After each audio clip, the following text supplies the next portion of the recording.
All right, so in this video, I want to be covering some of the logistics of planning a layout, mostly on the budgeting side.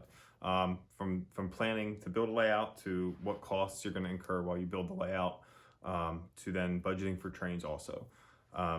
Because obviously the Volume 1 Lionel catalog came out just a couple weeks ago, and I did a video reviewing that and talked about some trains that I'm thinking about purchasing. And in that video, I talked about I'm going to budget for a certain amount of trains, and I've mentioned budgeting before in my videos. And so I wanted to kind of talk about my process, and it might not be the perfect process, but it's what I use and what works for me when I plan on purchasing new trains for my layout and for my collection. So I figured if I'm going to talk about that, I might as well talk about the whole process, at least from what I could think about just a few minutes ago as I was planning this video. So let's go ahead and jump in from planning a layout. So before you get started, obviously you need to figure out how big of a layout you're going to want. If you're just getting into this hobby or thinking about starting a new layout, planning the track, getting a track plan down and understanding how many of each piece of track you're going to need and switches and things like that is going to be really important for that planning process, because you're going to have a lot of upfront cost just to get trains moving on track. For me, I built my first layout in my old house. It was an 8x12 or so layout in a back corner of my basement. I started that with just some old Lionel tubular track that I actually already had from when I was a kid, and an old transformer that I had when I was a kid. I'd gotten some secondhand trains from someone who was moving out of a house, and a friend was purchasing that house, and he was just trying to get rid of his collection. So that was a circumstance. I was able to get in there and be able to purchase some trains. And actually the legacy system that I have is from that bulk purchase of things that I bought from that guy. And I was able to get them at a really, really, really good price. So I started with that layout, and then it expanded to another part of my basement. I had the truss bridge that's on the other side of my layout here. I had it in my old basement, and it connected to another part of the layout that I did a little bit of an expansion and started working on, like a mountain scene and things like that. The great thing about that layout was it was in an unfinished basement. It was certainly far from perfect. The minimum curve on that was, I want to say 042, I think. So it wasn't ideal, but I didn't have a lot of space. And the nice thing was I was able to learn a lot from that layout. I was able to test out some different methods of doing mountains with latex molds, how I wanted my ballasting to look, all sorts of different things, and basically how I wanted the scope of my layout to function. And so, like I said, I started with tubular track that I already had, and then I went back and I replaced that with Gargraves track not too long afterwards. And so one of the important things to know is, what are those costs going to be? And so when I turned all that stuff over, I thought about, I want to make sure I'm purchasing things I'm going to be able to reuse, because we knew that we weren't going to be in that house for the rest of our lives.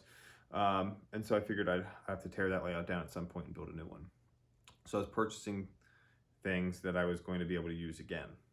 So thinking about switches and the lot, because, when you're looking at switches, that's going to be the biggest cost of the layout building process, probably. So fast forward, we purchased this home in 2017, and I finished the basement first. And so I had a couple of months between when we bought the house and when the basement was done that I could plan on the layout itself. So I used a track planning software on my computer, and it knew the size and everything, and was able to pretty much have everything that is on the layout now I had already planned out ahead of time. And what that allowed me to do was then know how many of each piece of track I was going to need, how many straight sections of 36-inch Gargraves I would need, how many sections of curve I was going to need and at what radius, and how many switches I was going to need. And so that allowed me to then set a budget and begin chipping away at ordering those things, and also looking for them at places other than just dealers that are going to sell those items new. If you're looking at a piece of 36-inch Gargraves flex track, which is what I use for most of my straights, they are going to be, about $13 a section. So when you have a layout like mine that is 36 feet across by another 26 feet, that's a lot of money. So thinking about that, and then a Ross curve, which is what I use on my layout, those are going to be about $10 a section. And then the switches are going to be about $75 unless you get them set up with like a DZ1000 switch machine. That's another $25. So you're looking at about $100 for each switch. So for me, I was able to start purchasing those things well ahead of time before I was even ready to build the layout, because I was still working on the basement. And so I was looking for those things on the O-Scale forum, online auction sites, things like that, where I was able to get those things secondhand. As long as they functioned, they didn't need to be new. I was going to, weather them eventually anyway. So they don't need to be shiny and brand new.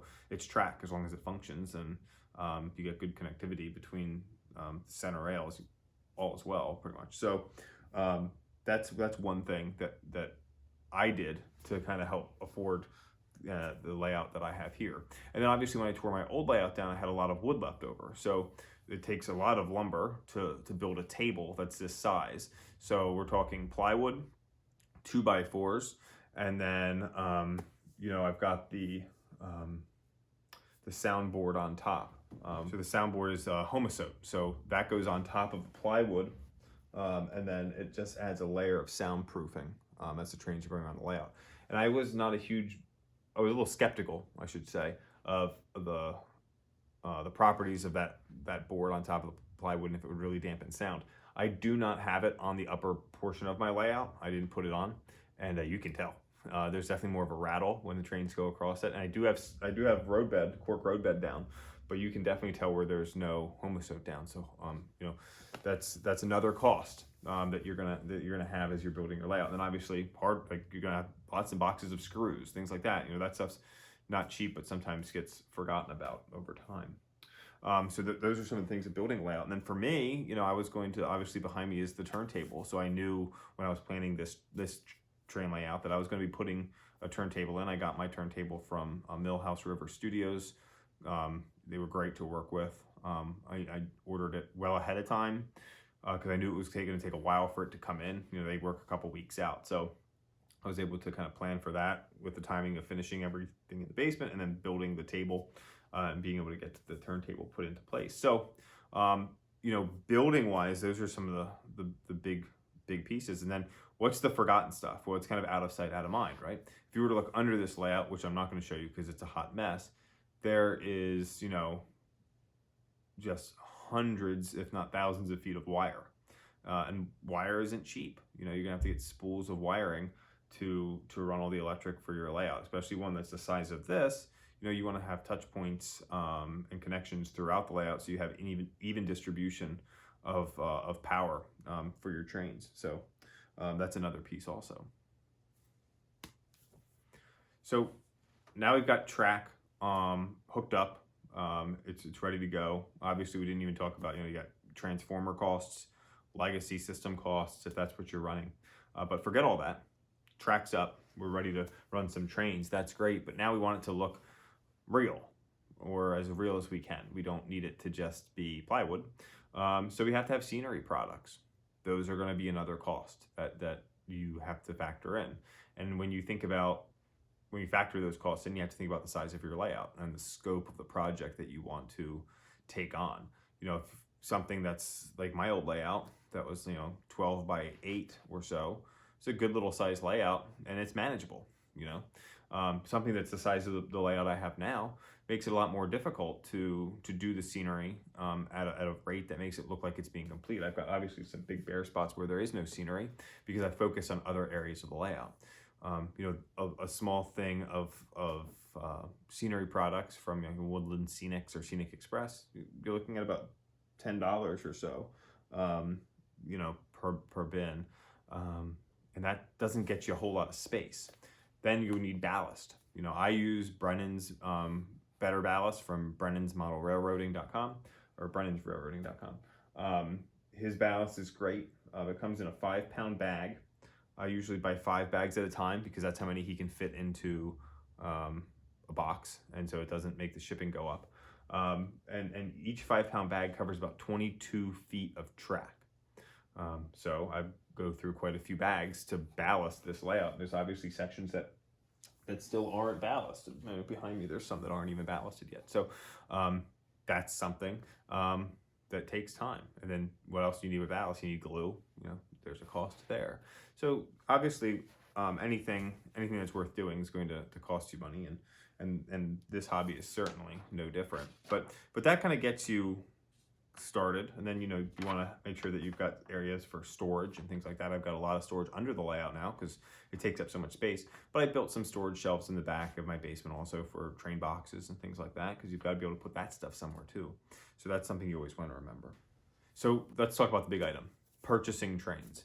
Purchasing trains is obviously a huge expense, and we get these fancy catalogs twice a year from Lionel, and MTH was releasing some too. I'm sure they'll be, once they figure out what's going to happen with MTH, we'll get some new MTH catalogs twice a year, and the prices in there, they don't go down. So how do you function, or how are you able to purchase trains annually to add to your collection? Well, there's multiple ways to go about doing that. For me, I purchased a lot of trains initially when I was getting back into the hobby, secondhand.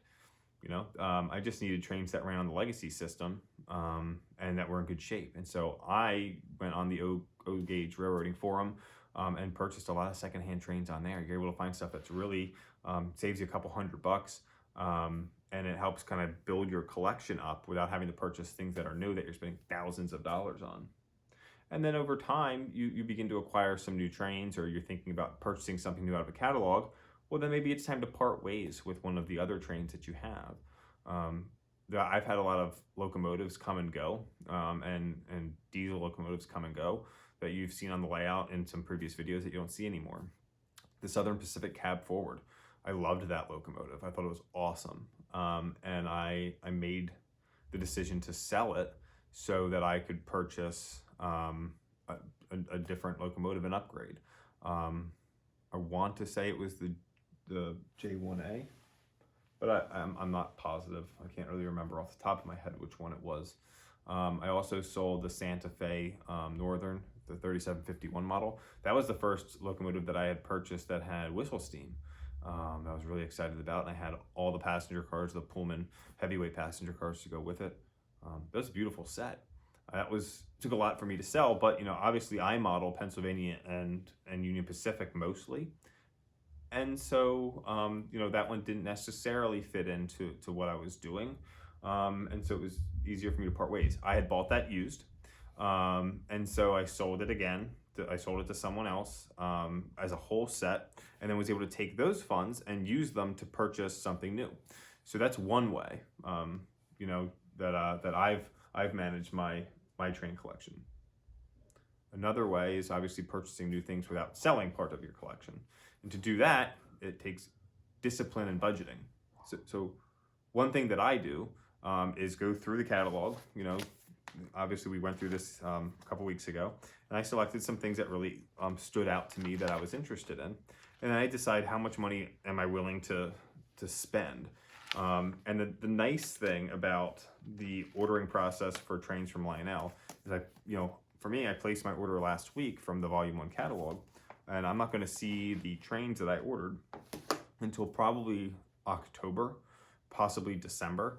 I've got the Vision GS4 ordered from Charles Rowe out of Massachusetts, and it's not here yet, and it's Super Bowl Sunday. So I know some people have already gotten theirs. I'm not really sure where mine's at. But so I ordered that over a year ago. So what I can do then is place my order. I'm not having to put any money down, and then know, okay, well, if I spent, for the sake of easy math, we're going to say $2,600, which is more than I would typically spend. I'm going to buy something for $2,600, and it's going to be delivered in 1 year. Well, then I know, okay, well, that's easy. I get paid 26 times a year on a biweekly basis. And so can I put $100 away every paycheck for 1 year, and then I'll have that $2,600 when that locomotive comes in, and then I'll get a call that it's ready, and they'll charge my credit card, and then I can just pay off that balance right away. Because the last thing you want to do is be putting these purchases on a credit card and then not being able to pay that balance down, because then you're paying interest on that money, and now I'm spending more money on trains than they're actually worth because I'm spending money on interest. You want to avoid that. So it's all about discipline. and being disciplined to be able to move money into a savings each paycheck, so that by the time the locomotive comes in, you've got that money to pay it off. So that's one of the benefits. Sometimes I have ordered trains from Legacy Station or some other train dealers, and most of them, what you can also do is put some money down right away. So if I have money, so for instance, the Lionel Atlantic that I've weathered, that I usually run my Strasbourg passenger cars with, for that, I had some money already saved up because I hadn't made a recent purchase before that, so I was able to put more money down. So when that locomotive came in, about 8 months, or no, it was about 10 months later, I didn't have as much to pay off. So that's another option when you think about how you want to do your budgeting. The big thing is make sure you have the funds to pay it off when that locomotive comes in. And then, also looking at pre-orders and shopping around. Different dealers are going to offer you different amount of money, and pre-ordering is going to save you a lot of money, hundreds of dollars. So for instance, in the Lionel Volume 1 catalog, the big ticket item in here was the Acela set. This one is $24.99, so it's $2,500 listed in here. If you go to a train dealer's site and pre-order this before the deadline, which is rapidly approaching, you will save some money. And different dealers will offer different discounts. So one store that I looked at online, they had a savings of about $170 some or $200. I order most of my trains from Charles Rowe, which is a large Lionel dealer out of Massachusetts. I don't live anywhere close to there. I live in Pennsylvania, but I've always found they had the best pre-order prices. So that set, if you pre-ordered it from Charles Rowe, their pre-order price was $2,000 and I think $80. So you're saving almost $450 at the end of the day by pre-ordering that. And then, that $480, you can then roll into something else. If you know you're going to buy something new, make sure you're pre-ordering it to save that money. You can obviously wait. I know a lot of people talk about not pre-ordering anything that's built to order, waiting till it comes in so you can see if there's any flaws, like some things recently have with Lionel. And sure, you can do that, but you're going to spend more money if you end up purchasing that model later on. So that's how I budget for my trains and make sure that I'm ordering, things that really strike my eye, things like that. Now, obviously, that's motive power. We also have rolling stock. I haven't purchased a lot of rolling stock in recent years. A lot of what I have is just what I have, except for passenger cars. Obviously, I'm acquiring some passenger cars for the GS4, but most rolling stock things, every once in a while I'll look on eBay and I might buy an Atlas reefer, something like that. I'm mostly buying rolling stock used. I don't need that to be new, as long as it's in decent shape. Like the reefers I'm going to weather anyway, right? So doesn't need to look perfect. If the part's broken off, I can try to weather it to make it look like that's a natural thing that's broken. Or try to repair it and then just weather it over it anyway. So those are some of the rolling stock pieces. Are negligible. I just, I might buy 1 or 2 a year. I'm not spending a lot of money on that. So it's really just that discipline of making sure I'm budgeting every other week when a paycheck comes in so that I can afford that locomotive when it comes in at the end of the day. So that's some information on, costs that you're going to get when you think about building an initial layout, and then how I budget for purchasing new items and trains like that. And this is a pretty quick video. You could go into the cost analysis and planning phases of building a train layout. It could be an hour plus long video. This was a Cliff Notes version of that. But I hope you found this beneficial if you're thinking about getting into the hobby, and just thinking about making sure that whatever it is that you're building, it's something that is going to be something that you can feasibly maintain. And that you're not getting in over your head. My layout's really big, and it's taking me a long time to get things done because I don't have endless free time to come down here and work on my layout.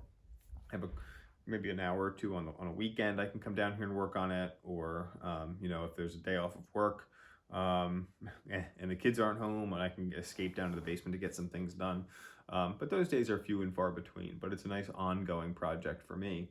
But at least this, if you watch this, you know what you're getting yourself into, and it's important to begin planning out all those cost pieces first. You know, what can you feasibly spend? You don't want to overextend yourself, and you don't want to be getting yourself into debt trouble by purchasing things on a credit card and then not being able to pay that balance down.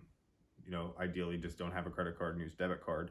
But I'm not going to get into a financial conversation with credit cards here. So anyway, I hope you liked the video. If there's other things that you're interested in or questioning or want to hear about, just leave a comment, and I'll try to come out with some more videos on different things that'll hopefully help people that are thinking about getting into the hobby, and information that would have helped me when I started getting into the hobby. So if there's anything that you're thinking about or questioning, leave a comment, like the video, hit subscribe if you haven't already to the channel. We'll keep the videos churning out as we plow through winter here. So thanks so much. Have a great day.